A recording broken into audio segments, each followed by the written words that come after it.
Sœurs et frères dans le Christ, paix, joie, grâce, amour à chacun, à chacune de vous, de la part de Dieu notre Père, et au nom de notre Seigneur Jésus-Christ, en ce jeudi de la 13e semaine du temps ordinaire.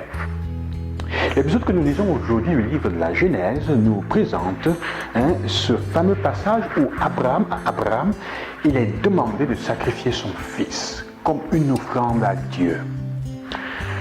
C'est un événement un peu étrange. Dieu qui a promis à Abraham une descendance ne lui donne qu'un seul fils. Et il lui demande de le lui offrir en sacrifice. Abraham fera le geste de le lui offrir. Abraham est prêt à offrir son fils en sacrifice. Et Dieu, au dernier moment, arrête ce geste parce qu'il n'est pas un Dieu sanglant. Et il fait substituer à Isaac un bélier. Un bélier qui sera offert au nom d'Isaac.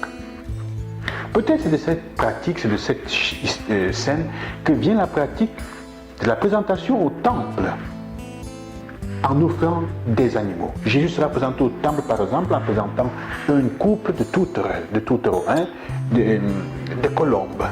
D'autres présentaient des bœufs, d'autres présentaient des béliers en fonction de leur poche. Peut-être pour remplacer le premier-né qui va être présenté au Seigneur, pour le substituer. Mais Dieu n'est pas un Dieu sanguinaire. C'est plus un acte de confiance et qui fait comprendre combien tout ce que nous avons, que nous recevons, tout ce que nous avons de plus précieux, de plus cher, au fond appartient à Dieu. Et on devrait vivre avec cela de telle manière que nous soyons à être prêts à le lui redonner. En fait, Dieu a en fait dit à Abraham, il m'appartient même si je te l'ai donné. Tu devras toujours être reconnaissant, ce n'est pas un esclavage. Cela nous rappelle que nous ne sommes pas des possesseurs et des chefs de ce que Dieu nous a donné comme grâce. Ça nous met dans une position de remerciement et de, d'action de grâce. Alors il s'agit de se poser la question de savoir qu'est-ce que tu as d'aussi précieux que tu ne puisses redonner au Seigneur, auquel tu es attaché. Le Seigneur parfois te demande de le lui redonner en sacrifice. Cet événement pourrait nous faire aussi avoir des considérations sur la notion du sacrifice, même dans nos cultures. De comment nous utilisons souvent des animaux à la place, en effet, des êtres humains. C'est un peu semblable. Mais c'est pour dire, tout est à Dieu.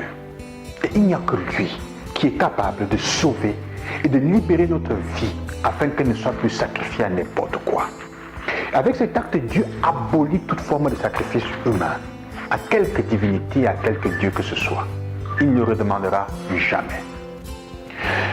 L'Évangile, quant à lui, nous raconte l'épisode, en effet, de la guérison de cet homme qu'on portait, ce paralytique, et qui fait le scandale. Nous continuons parfois à nous croire et à nous demander, à croire qu'il suffit, ça vaut plus la peine de résoudre nos problèmes, il faut résoudre les problèmes, ou alors est-ce qu'il faut travailler pour avoir une bonne conscience? Résoudre,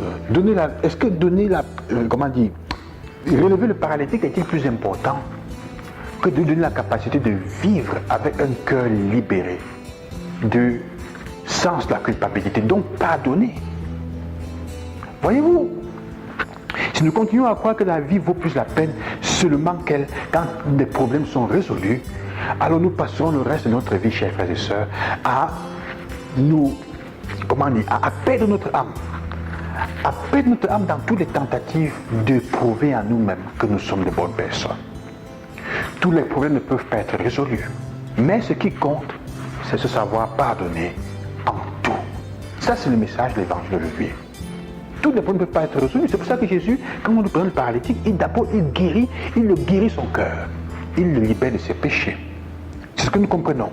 C'est ce que les scribes ne veulent pas comprendre et accepter. C'est l'expérience du pardon qui change la vie d'une personne. Et ce n'est non pas seulement la simple résolution des problèmes qui la mortifient. On peut avoir beaucoup de problèmes. On peut résoudre vos problèmes et vous n'êtes pas heureux.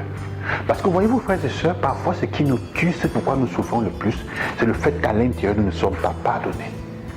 Alors on peut très bien vivre avec une paralysie en étant heureux, mais on ne peut pas vivre avec un cœur rempli de souffrance et qui ne se sent pas pardonné en étant heureux. C'est ce que Jésus veut faire comprendre. Ce qui est plus important, c'est que parfois la confession, une bonne confession est parfois plus importante, plutôt que libérer quelqu'un de sa chaise roulante. Parce qu'une personne réconciliée avec elle-même réussit à trouver le bonheur où qu'elle aille. Alors qu'une personne qui est dans une chaise roulante, rien ne peut lui empêcher de trouver le bonheur. Mais qui n'a pas de la réconciliation dans son cœur ne peut pas être heureux. Demandez au Seigneur la grâce avant tout d'être réconcilié avec notre cœur. De la joie d'être réconcilié avec notre cœur avant de trouver la joie de la guérison de notre dimension physique. On peut être guéri physiquement et ne pas être heureux. On peut être en bonne santé et ne pas être heureux. On peut avoir tout ce que vous désirez et ne pas être heureux parce qu'on n'est pas réconcilié avec son propre cœur. Jésus dit alors, tes péchés sont pardonnés. Et pour que vous compreniez que le Maître, le Fils de l'homme, a le pouvoir de pardonner les péchés, je le libère aussi sa paralysie. Demandons au Seigneur Jésus cette chose la plus grande, sœurs et frères. Demandons-lui, la grâce de changer notre cœur. Et le cœur ne change que s'il expérimente un amour qui pardonne, qui guérit et qui redonne la vie.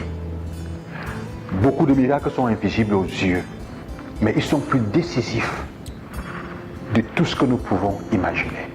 Et souvent, ce sont les miracles qui guérissent le cœur. Je vous bénis au nom du Seigneur. À demain, loué soit Jésus-Christ. Que Dieu bénisse votre cœur avant de bénir votre corps.